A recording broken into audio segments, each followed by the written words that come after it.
Hey guys, what's up? This is Matthew Davis Media once again. Welcome back to another top 10. And this is going to be on my picks for the top 10 best Nintendo Switch games. Now, the Nintendo Switch has been around for 2.5 years, and so far it has a really good library of games. There are some of those games that are mostly just indie titles, which you're definitely going to be seeing some of those on this list.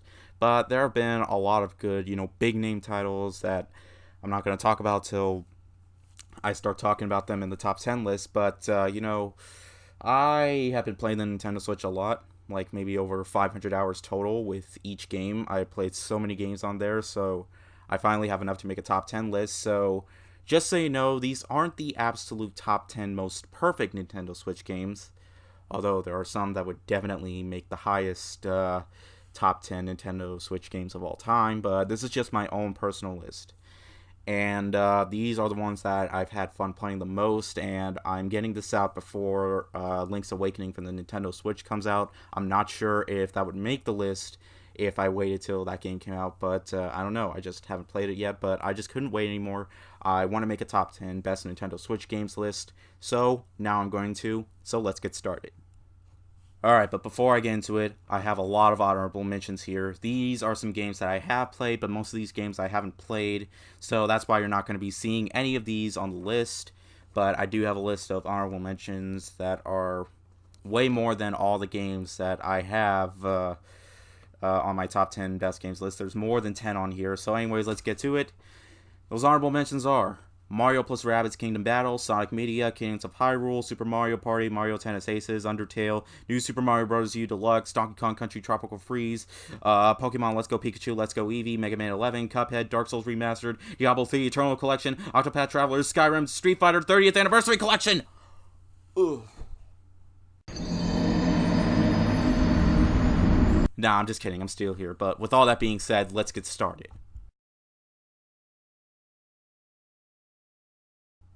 If you're really interested in playing the first game, but you don't have a Wii U and don't really feel like playing, just buying a Wii U to play this one specific game, then that's okay because there's a sequel on Nintendo Switch, Splatoon 2. Now, I haven't played much of Splatoon 2, mainly because you have to pay to play online now, which is like $20. But I don't really play online, but I do enjoy some online games. Splatoon is definitely one of them. It only makes the 10th spot because, there really isn't much of a difference between this game and its predecessor, but, it does have a bit more, customization in terms of, clothing, and there's a lot more weapon designs, and there's a few new maps here and there. Some of the old ones, and they bring some new ones in here, but for the most part, if you're a fan of the first game, I think you're really going to enjoy this one.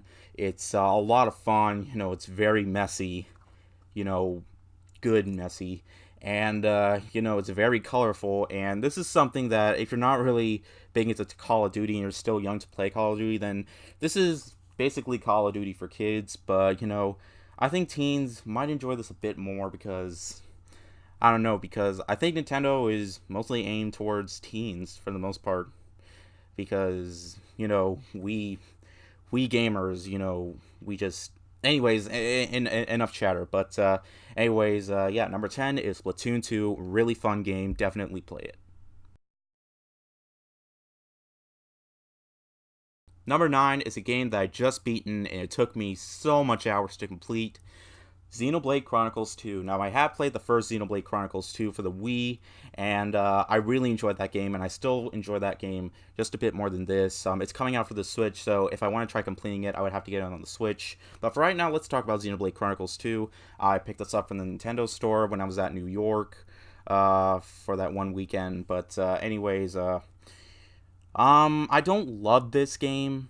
I mean, I kind of do, but there are a lot of issues with the game. Like, I don't really like how, in order to complete certain side quests, you need, like, the right blades, which are, like, people with weapons inside them, that you need to complete certain quests because they have the right powers, but you have to do certain things in order for them to level up to get that power and stuff like that. I didn't really like that mechanic that much. I found it a little frustrating.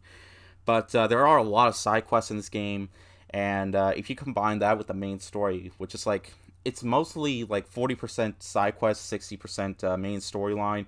I finished the main story. It took me 75 hours. I've had a lot of fun. It has really good characters. I didn't love the story quite as much as I did for the first game, but I say overall, this is a pretty solid Nintendo Switch game. And if they make Xenoblade Chronicles 3, let's hope that they might even improve a lot more to that. Like I said, you're going to be seeing a few indie games on this list. Unfortunately, I don't have a physical copy of it. But my number 8 spot is Hollow Knight. This is a Metroidvania style game that kind of has a little similarity to Dark Souls a little bit.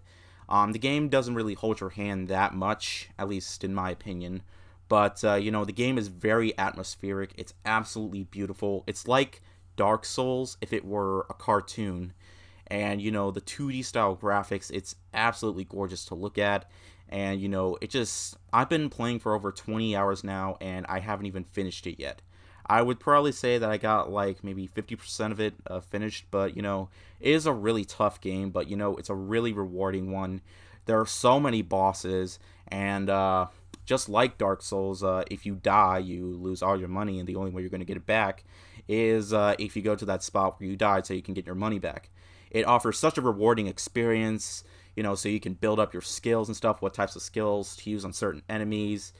It gets pretty risky if you're not careful enough, but it's just that addicting kind of frustration that it has, kind of like Cuphead, but in a Metroidvania style way. All in all, Hollow Knight is a really fun game. I think it's one of the best Metroidvania style games. Definitely play this one if you haven't picked this one up yet. Now, just because I'm making a top 10 best Nintendo Switch games list doesn't mean all the games have to be original. Some of these are definitely going to be remasters, and I think so far the best one is Mario Kart 8 Deluxe. This might even be better than the original Mario Kart 8. Not only do you get all the DLC, but you get new characters as if it were practically a new game. There's different tracks. They use most of the same tracks since, this is basically a remaster. They use the same soundtrack. But, all in all, because we have a Nintendo Switch now, and you can play online with your friends, I played online with my friend. We had so much fun. And, if you're a fan of this franchise, I think you might love this game. Hell, I might even think, hell, I know you're going to love this game. I mean, it's pretty much one of the biggest launch titles for the Nintendo Switch. And if you played it on the Wii U and you already own it for the Wii U, I still recommend picking this one up again. I have it for the Wii U, but I wanted to get the Nintendo Switch version because it's probably just going to be one of those times where it's time to put the Wii U away, and you just need to get a Nintendo Switch. But Mario Kart 8 Deluxe is a lot of fun, and I'm not really big into racing games, but I'm big into Nintendo, and this is probably my favorite racing game of all time.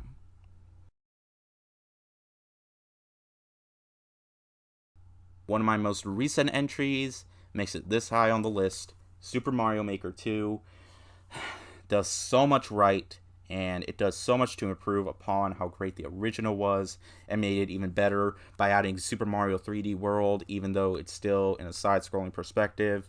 You get so many new levels when you buy the game, including a story mode, which I had so much fun with. And sometimes it can kind of feel like Super Mario Maker 1.5, but for the most part, it definitely feels like a new game. You get so many new levels, not only from yourselves, the creators, but also from Nintendo themselves. You're going to have so much fun playing with friends. Can you play this with friends? I guess from home. Yeah, it does include online play. I had so much fun with the campaign, and I personally suck at level building, so it's great to see a lot of people play this game so they can make their own level so I can try to beat them, even though it's going to be really hard as hell trying. But I think it's going to be overall worth it because Super Mario Maker 2 is a fun sequel to one of the most fun Mario games of all time.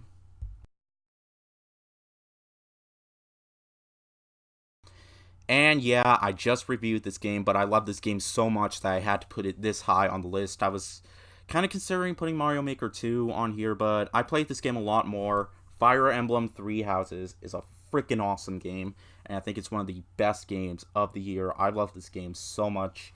You know, the more progress I made, the more I love it, because I thought this would be a game that I was going to get stuck on for so long, because Fire Emblem is definitely not for the more casual gamers. I mean, it kind of is if you change the difficulty, which I did, but it has so many great characters to interact with, so much fun stuff to do, including building up your characters. If you want to hear more of my thoughts on this game, go check out my review. I mean, you already know what my thoughts on this game are because I put it on number 5 on here, but it's just that good. It's totally worth the $60 price tag. If you're a big fan of the Fire Emblem series, I definitely recommend picking this one up. Even though there's no Chrome or Marth or any of those characters, I still think the characters in this game are just as memorable as they are in the previous games. Even though the previous one I've only played was Fire Emblem Awakening, I still recommend playing this game. It is a hell of a great time. My pick for the best indie game on the Nintendo Switch has to be Celeste. This game was truly made for me. I'm not big into hardcore gaming. I kind of am, I want to be, but this is a game for also casual gamers as well, who just want to focus on a really good story. Celeste is a beautiful game. It has such a great story about anxiety.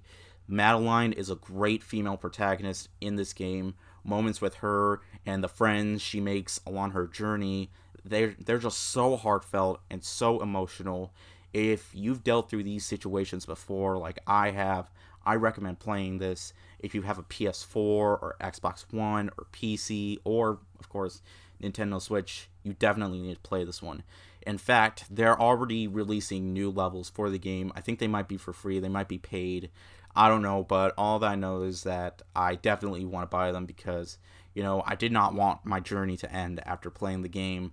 I definitely want to go back and play the game because it's the type of game that I just needed to play. I'm glad I played it just before the year ends so I can put it like really high on my top 10 games of 2018 list. It is just that good, and I highly recommend playing it. It's one of the best indie games I've ever played in my entire life.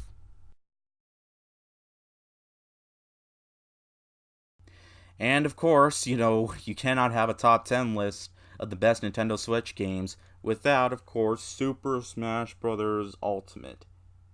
Do I even need to say anything? It's Smash Bros. Ultimate. They have been giving us so much in this game. They've given us so much new DLC. They just released Banjo-Kazooie, a Sans costume. Oh my god. We already got Joker in Smash. We got a Piranha Plant in Smash. Like, that's over 70 characters in this game. There's so much music. There is so much stages. There is just so much in this game. That's how awesome this game is. Not just multiplayer combat or content, but also a lot of single player content. Took me 20 hours to beat the main story. It was a hell of a lot of fun. And what more can I say? It's Smash Brothers Ultimate. Ultimate is in the title. It's the ultimate experience. If you thought, Smash for the Wii U kind of lacked in stuff, including a campaign, then don't worry. This is totally worth the price. Do I really need to say anything? If the other two games didn't exist, on the next two games didn't exist, then this might have been number 1, but hey, I got 2 more games to talk about, and I feel like they're even better than this. Alright, of course, the plumber himself had to make it on here. Super Mario Odyssey is a love letter to the people who grew up with 3D Mario games, from Super Mario 64 to Mario Sunshine to Mario Galaxy. They put just so much effort into this. I've spent over 35 hours playing this game. It took me like 12 hours to beat the main campaign, or I don't know, story mode or whatever. I think easily what makes this game so amazing is, of course, the cappy mechanic. If you miss, they didn't add mushrooms or fire flowers or anything like that. No, the power-ups are your enemies and other stuff. Oh my god, this game just puts so much love. It has that open world, semi-open world feel to it. You have over 900 moons to collect. I feel like it's going to be such a rewarding experience because even though the main storyline is kind of short, it feels like the main game just begins once you've defeated Bowser, saved the princess, and I think this is probably one of the most creative Mario games in a really long time. Nintendo really thought really hard what they could do for a new Mario game, and I thought what they did here is really creative. And you can actually use your coins for something. You can actually buy stuff with your coins, like costumes and other power moons and stuff. This game is truly a masterpiece. It's one of the best Mario games of all time. Definitely play this if you have a Nintendo Switch, if you're a fan of Mario. This is a must-play for any 3D Mario fan. Okay. Alright, so Mario Odyssey is on here, Smash Brothers is on here, Fire Emblem's on here. What could possibly make my top spot? Just ask yourself, what could take this top spot? What else could? I'll tell you what definitely makes the top spot. And it's so cliched, you're probably never going to want to speak to me again because of how unoriginal I am. Let's just get to number 1. You already know what it is, so let's get to it. Duh, of course. The Legend of Zelda Breath of the Wild is still the best Nintendo Switch game, in my opinion, ever since I played it. This is easily one of the best launch titles for any console out there. Alright? This is open world 3D goodness at its finest, alright? I don't really need to say anything because I talked about this game so much. I have so much of the merchandise. There's a Breath of the Wild Link plush I also got from the Nintendo store back there. This is a Breath of the Wild hat. I do have a Breath of the Wild t-shirt, but it's in the wash right now. So yeah, I am in love with this game, and I cannot wait till we get more updates on the supposed sequel that's coming out. But this is just everything I want to see in a Zelda game. So many memorable characters, a wide open world that may only have 4 dungeons, but technically it has 124 if you count those really fun shrine side quests that you can do. There are so much collectibles, including Deku Nuts or Deku Seeds that you can use so you can grow your inventory more, and so on, so forth. There's so much secrets you can see, so much everything. This is a Zelda game. This is a Zelda fan's dream come true. Nintendo put so much work onto here since 2015, and I think the wait was totally worth it. It's still my pick for Game of the Year, even though I've already played games like Nier Automata and Persona 5. This is truly Game of the Year material, and you might say it's overrated. It doesn't really have that entire Zelda feel. Oh, your weapons always break, or the final boss is too easy. You might think that, and that's perfectly okay. It might not be for everybody, but it is for most people, like myself. It's one of my favorite Zelda games of all time. It's one of my favorite games of all time, and I'm not even lying about that. And it is my pick for the best Nintendo Switch game of all time, and I highly doubt anything is ever going to top that, even with the new Link's Awakening remake that's coming out. Alright, and there you have it, guys. That is my pick. Those are my picks for the best Nintendo Switch games of all time. There's going to be more on the way. Let's see if they can earn their spots on this list in the future. But oh my god, I've been doing this for 20 minutes now, so I better start editing. Also, I just picked up Gears 5. I really want to play that so I can review it for you guys. So I'm going to get to that after I'm done editing this video. Thank you guys so much for watching, and I'll see you guys later. Word out.